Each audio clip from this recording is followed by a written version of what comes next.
Warm welcome to all of you. It's a rainy day. So, am I audible, students? Can you see the slide? Yes, Can anyone sir. reply? Yes, sir. Okay. So, I think in all the places, the rains are very heavy. Okay. So, once again, welcome to all of you. We'll start the today's session with the topic delegation. In the previous class, we understood the role of a leader and a follower. In today's class, we'll try to understand delegation. Well, it's a very big unit. We'll be understanding the role of a leader, the follower, and what exactly is effectiveness of meeting. Then now today, we will try to understand delegation. Well, we will focus on developing followers by delegating tasks to them. Please concentrate, students. Just 45 minutes. I request all of you to concentrate so that when once you understand these topics, you can write on your own. Okay. See, delegation, what is the meaning of delegation? Delegation is the process of assigning a responsibility and authority for accomplishing objectives.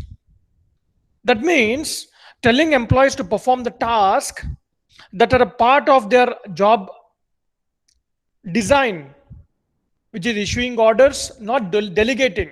So, delegating actually refers to giving employees the new task. The new task may become a part of a redesigned job, or it may simply be one time task.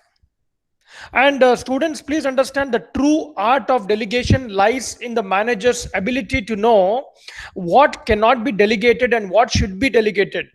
Because unnecessarily, if they keep on, delegating the followers or the subordinates or the colleagues, then they cannot maintain a good relationship, a positive, healthy relationship in the working environment. Correct?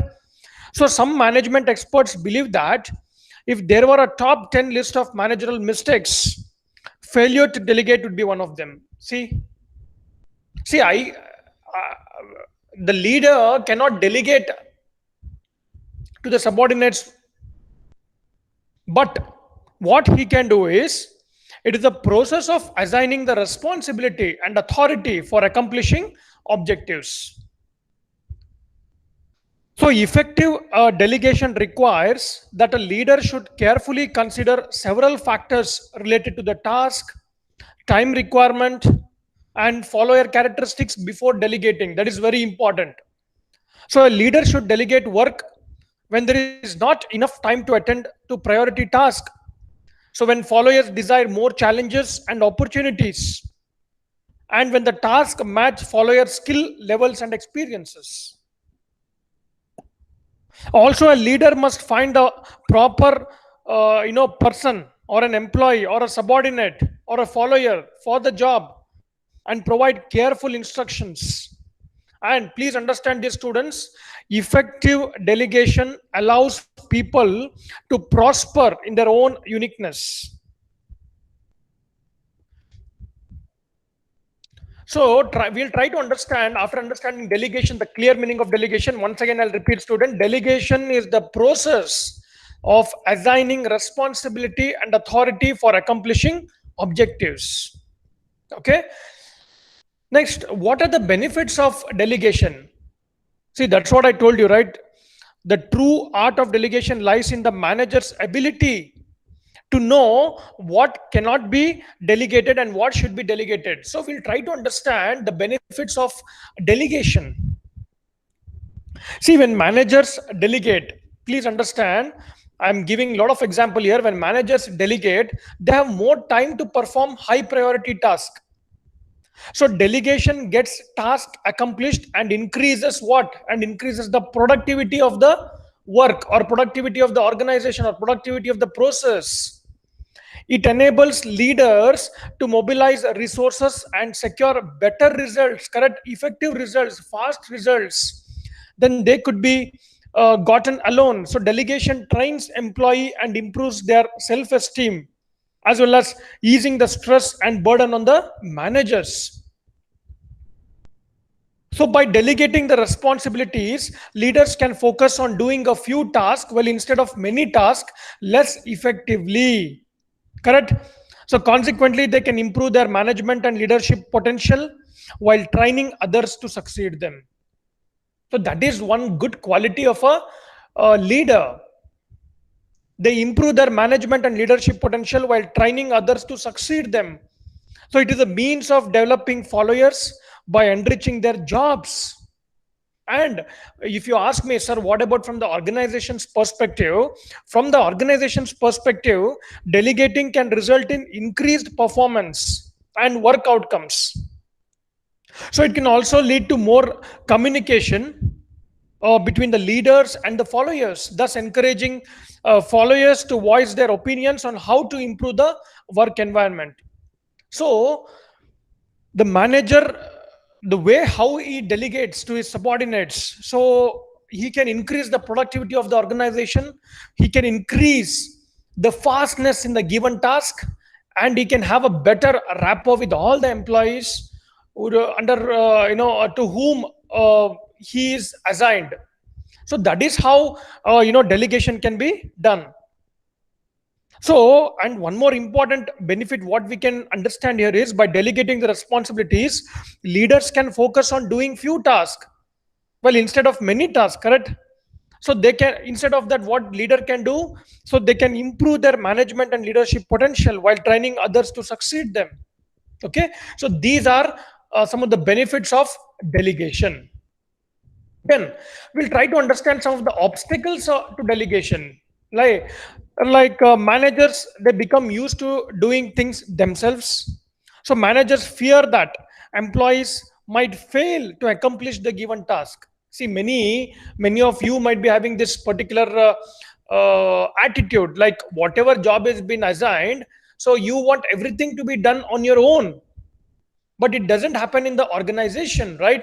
So you have to train your employees. Even in your absence, everything should be executed in a proper way.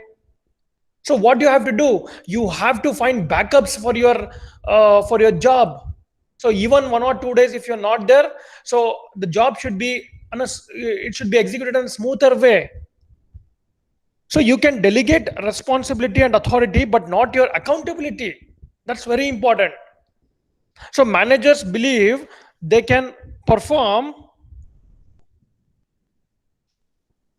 task more efficiently than others. See, this is one thing. Normally, we are all human beings, right? So we'll be having this particular thing in our mind that whatever task we perform, it is absolutely perfect.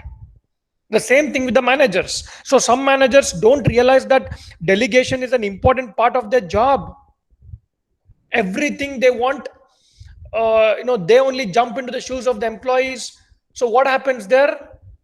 He'll be losing his his position. He cannot delegate because he feels that I can do it better in an effective way. Instead of that, he should be a mentor, he should be a coach. So others don't know what to delegate. Some of the managers, they don't know what to delegate, and some don't know how to delegate also.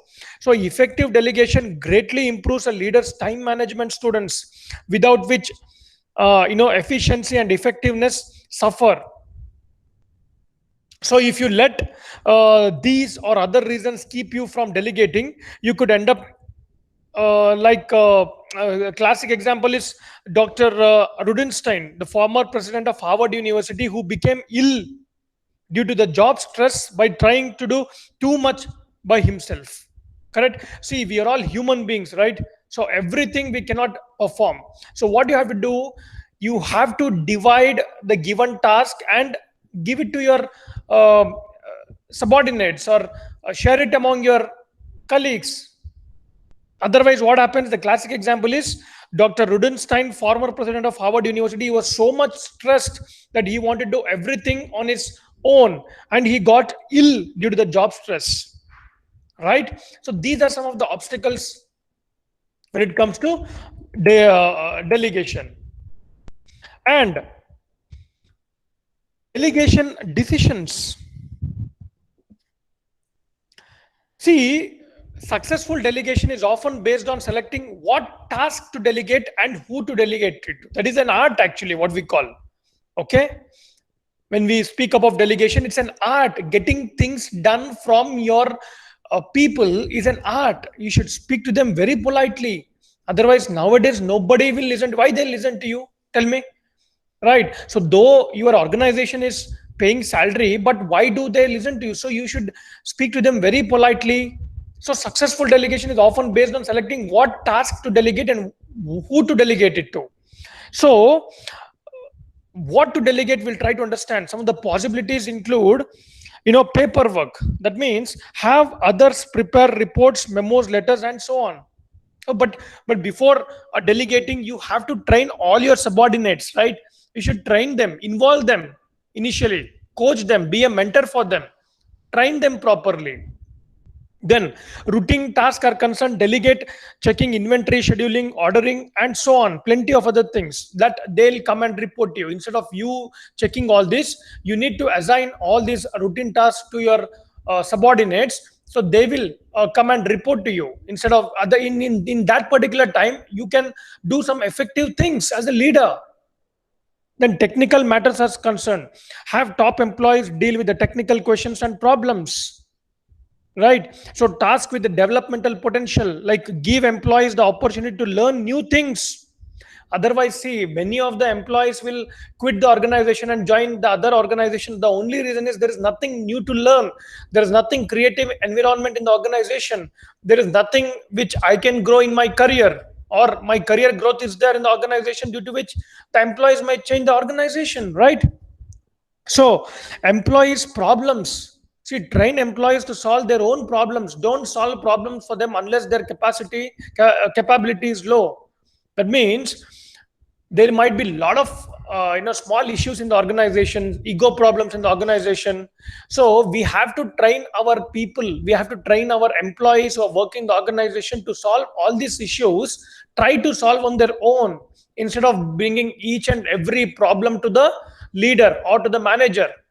Because what happens is, one day is fine, 2 days fine, every day bringing the problem to the manager, then solving that itself will become the everyday task, correct?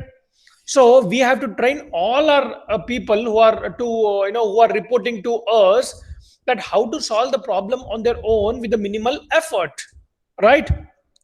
Then, after understanding what to delegate, now we'll try to understand what not to delegate. See, personal matters, we cannot interfere into anybody's shoes over there, anybody's personal life over there. We are not there to comment on that. We should be very, very professional. We cannot see what we have to believe as a HR leaders is, in the absence of a third person, we should never ever discuss about his personal matters. Who are you to discuss those personal matters, right? So, performance appraisals, counseling, discipline, firing, resolving conflicts, and so on. We cannot simply go ahead and speak like that, okay? Then, confidential activities, unless you have permissions to do so, right? So, these things are very, very sensitive, but we have to be in our limit. As a leader, we should be in our limit. We should know our limitations. Otherwise, people stop respecting you. Then crisis, there is no time to delegate for that. Then activities delegated to you personally. For example, if you are assigned to a committee, do not assign someone else without the permission of them. That is very important, right?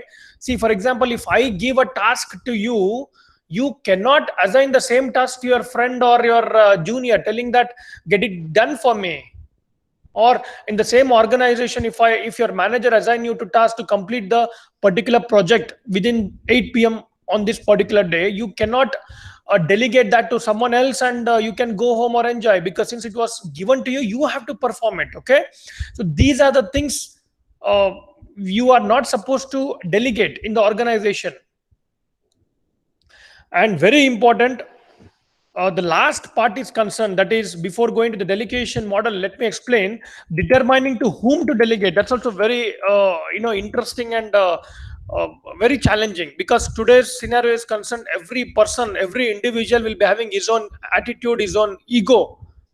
So we have to understand that determining whom actually we have to delegate, that's also very challenging, right? So once you have decided what to delegate, you must select an employee to do the task. And before selecting the employee, we should know his plus points and the negative points, whether he could actually do the task or no. So when selecting an employee to delegate to, be sure that he or she has the capability to get the job done right by the deadline. That's very important. Otherwise, what happens if his capability is not there to finish the task, whatever you have given before the deadline? Then unnecessarily you will be shouting on him. You will get angry on him, right? So before giving any task or before delegating any task to your to the people, so please understand their strengths and weakness, or whether they can actually perform or complete the task before the deadline. And consider your employees' talents and interest when making a selection. You may consult with several employees to determine their interest before making the final choice. So we will understand the delegation model after determining, what to delegate and whom to whom. So we must plan for and delegate the task. So the delegation model, there are a lot of steps. This is very important question, students. Like, explain the delegation model, right? The delegation model steps includes: explain the need for uh, delegating. We have to explain the need for delegating and the reasons for selecting the employee. I'll explain you all these points. Then set objectives that define the responsibility, the level of authority, and the deadline. See, very important thing is why a lot of issues will arise in the management or in the organization is because of the miscommunication. So your words should be very clear. Whenever you are putting the deadline, you should be very, very clear. This is the deadline. And whenever you are speaking to your subordinates or whenever you are delegating to someone, make sure that you are very clear with your you are making him to understand his responsibility, then his deadline, the deadline whatever you have given. Then the third thing is develop a plan. And finally, establish control checkpoints and hold employees accountable, right? So following these four steps can increase your chances of successfully delegating.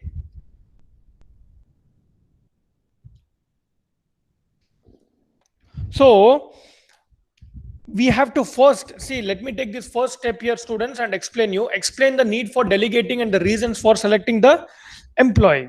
So here what we have to understand is, it is helpful for the employee to understand why the assignment must be completed.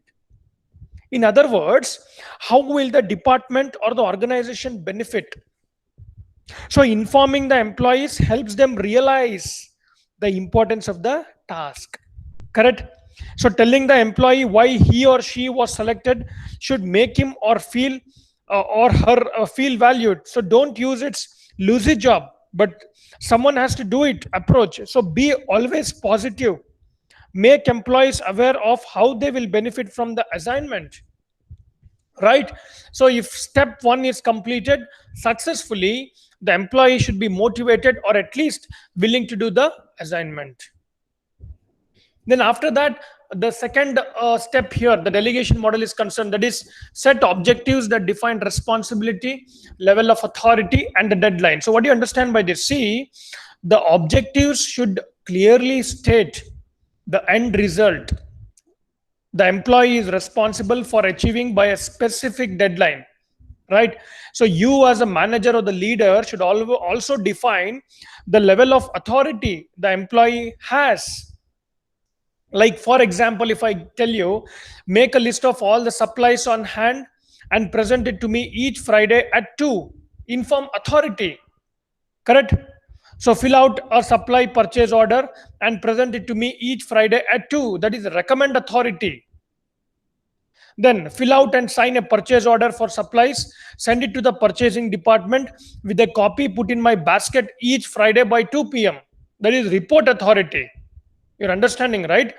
Then fill out and sign a purchase order for supplies and send it to the purchasing department each Friday by 2 and keeping a copy. That is full authority. So that is how you can set objectives, that define responsibility and the level of authority and deadline. Then the third step in the delegation model would be is develop a plan. So what is this developing a plan means? Once the objective is set, a plan is needed to achieve it. It is helpful to write out the objective, specifying the level of authority and the plan. So when developing a plan, be sure to identify the resources needed to achieve the objectives and give the employee the authority necessary to obtain the resources, and inform all the parties of the employee's authority and with whom the employee must work. For example, students, if an employee is doing, say for example, a marketing report, so you should contact the marketing department, tell them when the employee must have the access to the necessary information, right? So that is how we have to develop a plan as a leader. And last step in the delegation model is establish control checkpoints and hold employee accountable. So for simple short task, a deadline without the control checkpoints is appropriate. However, it is often advisable to check progress at predetermined times for tasks that have multiple steps or will take some time to complete. So what happens by doing this, students? This will build the information flow into the delegation system right from the start. And very important is you and the employee should agree on the form and time frame for information regarding the assignment. So the lower the capability, the more frequent the checks, the higher the capability, the less frequent the checks. So that is how you can have this delegation model implemented in your organization if you are a HR leader or any leader for that sake, taking each and every employee in the organization into your confidence. Right? So we'll move to the next point, coaching.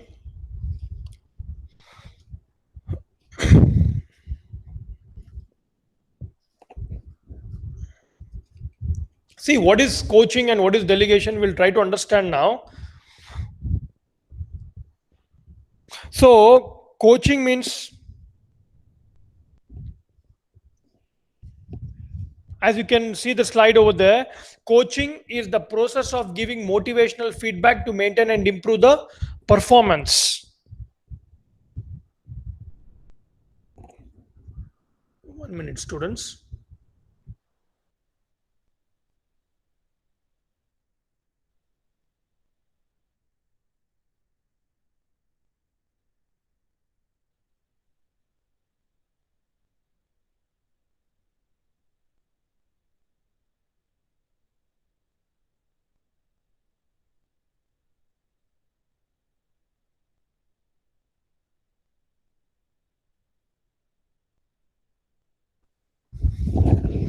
Students, am I audible?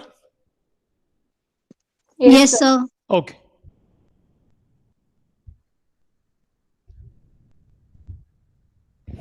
See, coaching is one of the most written and talked about the leadership skills. And coaching is purely based on the feedback and the communications. It involves giving feedback, which requires communication. This is one of the common mistake among all the leaders. What they do is the proper feedback should be given to the employees. So they try to Yes, sir.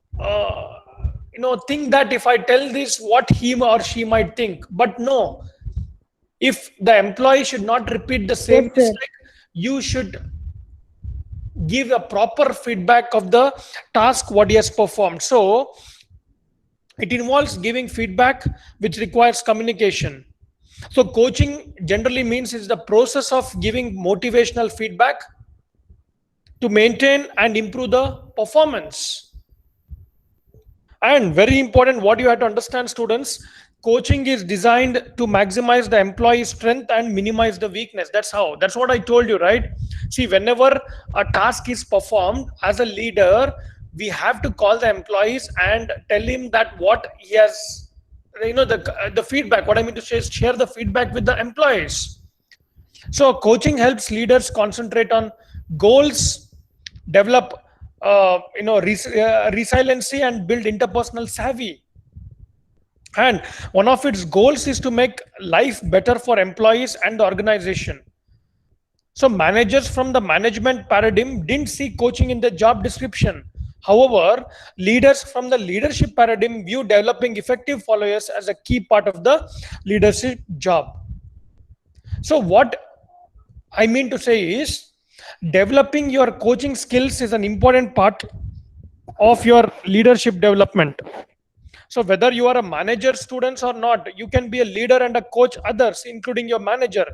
So coaching is especially important when an employee is new to the job and organization. So as a means of improving the performance, please see the last slide what I have put here.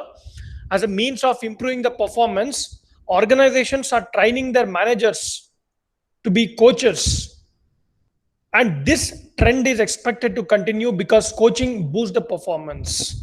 See, coaching doesn't mean that you are teaching someone. Coaching means that you are giving a proper feedback about the task whatever they have performed.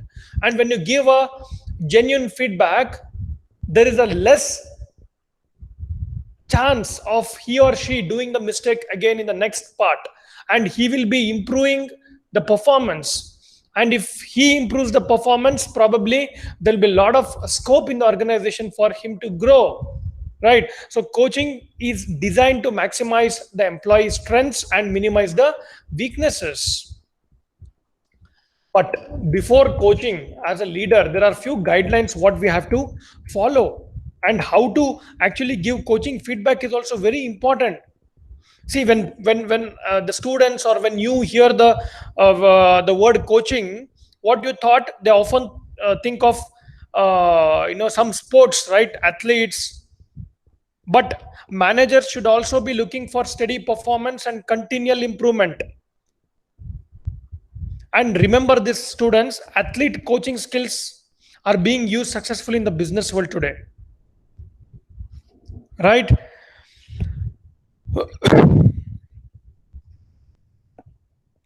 So we'll try to understand some of the guidelines when it comes to coaching. Develop a supportive working relations. So what do you mean by developing a supportive working relationship? So many research has already been done on this. It shows that the most important contributor to employee success and retention is their relationship with their manager. See, if the working environment is not good, whether you will continue in the organization, absolutely no, right? You will quit and jump to some other organization where the environment is good, where the manager is good, knowledgeable, who will coach you, who will be the mentor to you.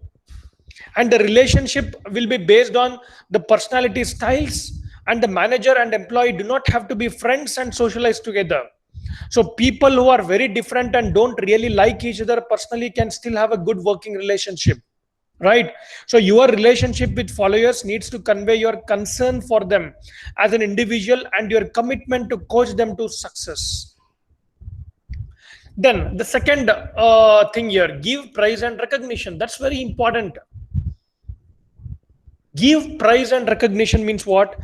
So why should you give recognition to employees for doing their job? Someone will be thinking, the managers will be thinking, why I should give praise and recognition to them? Alright, they have done their job and I have paid for them, right? So if you think in those lines, it will demotivate the people who are working in the organization. The reason is very simple. If you praise and recognize them, what happens? It motivates employees to maintain and increase the performance. So recognition ceremonies ensure. See, many of the organizations today, let it be in India or in other countries, they have recognition ceremonies for all the employees. So why do they do that? The only reason is what? They ensure that individual, team, and work unit achievements are acknowledged by others in the organization. And most highly successful organizations, they celebrate their success in some way, and they think that organization is successful because of the employees, because of the team, because of the people whom they have in the organization. See, true leaders are always quick to give recognition to their followers immediately, spontaneously. They have celebrations, right? And the third important guideline of this coaching is avoid blames and embarrassment. This is very, very common among the corporate sector, blaming and embarrassing. What do you mean by this? The objective of coaching is to develop employees' knowledge, abilities, and skills. So, thus, any leadership behavior that focuses on making the person feel bad does not help to develop the employee. So some things are best not said. For example, if an employee makes a mistake and realizes it, verbalizing it is not needed. Doing so only makes them feel bad. See, statements, some statements of the managers like, "I'm surprised that you did this," or "I'm disappointed in you," should all be avoided. You should never speak like that. Beside, effective leaders treat mistakes as learning experience. Instead of that, call him or her and tell that, okay, this has happened, no problem. It's a learning experience for all of us. So we'll not continue the same mistake in the next project. So that will boost them. I have done a mistake, but in spite of that, the manager has told that it's a learning experience, right? See, that is what avoid blame and embarrassment. This has to be there when it comes to the guideline of coaching. Then the fourth important point when it comes to guideline here is focus on the behavior, not on the person. And the fifth point is have employees assess their own performance. That's very important. So the employee has been making more errors lately. Criticism means what? You haven't been working up to par lately. Get on the ball. Self-evaluation means what? How would you assess the amount of errors you have been making this week? You ask this question to the employee, then he will realize his performance. What are the mistakes he has done? Then he will tell obviously that, sorry, sir, it don't be repeated. Okay, that was a learning experience. No problem. We'll continue with the next project. And we will not continue the same mistake again in the next project, right? So that is what we have to tell them. Then give specific and descriptive feedback. That's very important. When I say specific and descriptive feedback, a specific feedback is needed to avoid confusion over which particular behavior needs to be improved. And a descriptive feedback can be based on facts or inferences. So what are facts? Facts can be observed and proven. Inferences cannot, right? And then give coaching feedback. Self-assessment can work well, especially when performance needs to be maintained rather than improved. So however, it is not always appropriate. If overused, it can have limited success. So we have to give a positive feedback. The next point would be provide modeling and training. See, a good manager leads always by example. If employees see the manager doing things in an effective manner, they will tend to copy or replicate the manager, right? So the job instructional training, that is JIT steps, include trainee receives preparation, then trainer presents the task, then trainee performs the task, and trainer follow-ups. So these training for the employees help them to be very productive in the organization. Then make feedback timely but flexible. This is very important. Feedback should be given as soon as possible after the behavior has been observed. For example, you would want to give the coaching feedback as soon as you saw the employee lift the box incorrectly, or if someone is lifting a material in the organization incorrectly, immediately, spontaneously give the feedback. To tell the employee about it few days later would have less impact on changing the behavior, and the employee could be injured by then, right? The flexibility part comes into play when you don't have the time to do the full coaching job, and when emotions are very high. For example, if you are late for an important meeting and wanted to sit down with the employee to fully discuss the problem of lifting incorrectly, a later date could be set. Correct? So if you are really angry and yelled at an employee and the employee yelled back, it is usually a good idea to make an appointment to discuss it later when emotions have calmed. So remember, students, that everyone can be a coach. Please remember this. Coaches can be effective by following simple guidelines. Like we should not criticize.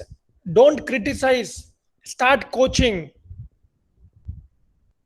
We should never ever criticize anybody, because what happens is they might not take in a positive way, and criticizing or shouting at others, they will definitely have a grudge on you. And if that grudge starts building, that negativity starts building, so what happens is whatever you say to him or her, they will simply nod their head, but they'll not perform the task in an effective way, right? So criticism should be avoided at all cost. So if you must correct someone, never do it after the fact, right? So bite your tongue and hold off until the person is about to do the same thing again, and then challenge the person to make a more positive contribution. 1 minute.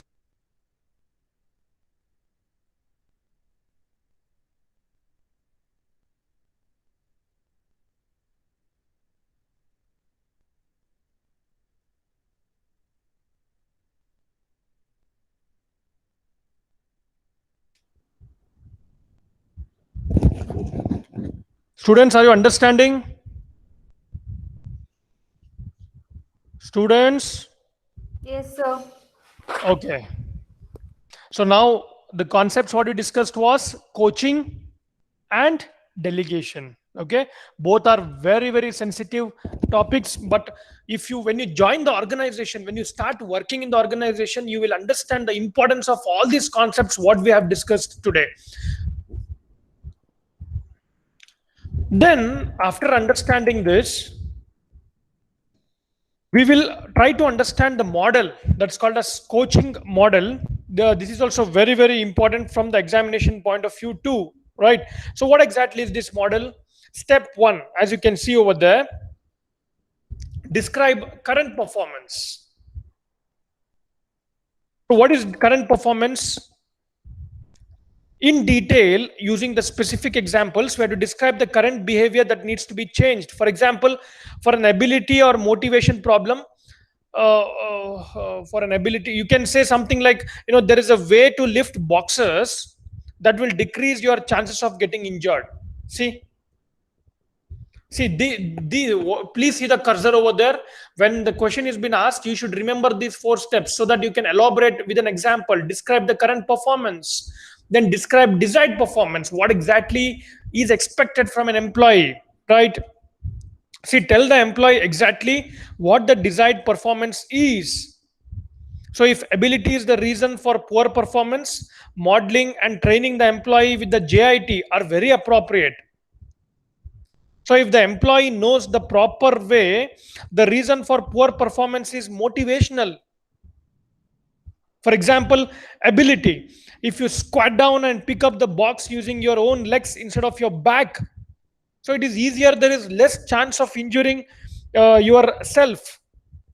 So how can you motivate students? Motivation, why should you squat and use your legs rather than your back to pick up the boxes, right? And then the third thing is, you can see here, describe the current behavior that needs to be changed, and tell the employee exactly what the desired performance in detail. You explain him, you coach him, you be the mentor to him, and then get a commitment to the change. When dealing with an ability performance issue, it is not necessary to get the employees to verbally commit to the change if they seem willing to make it. However, if employees defend their way and you are sure it's not as effective, explain why your proposed way is better. If you cannot get the employee to understand and agree based on the rational persuasion, get a verbal commitment through coercive power. For example, ability, the employee will not mostly likely be willing to do it correctly, so skip the step. How to motivate him? Will you squat rather than use your back from now on? Ask him the question. Then finally, the step 4 is concerned follow up. Remember, students, some employees do what managers inspect, not what they expect. So you should follow up to ensure that employee is behaving as desired. And when you are dealing with an ability performance issue and the person was receptive and you skipped, say for example, the step 3 which I mentioned here, get a commitment to the change, say nothing but watch to be sure the task is done correctly in the future, coach again if necessary, right? So for a motivation problem, make a statement that you will follow up and describe possible consequences for repeat performance.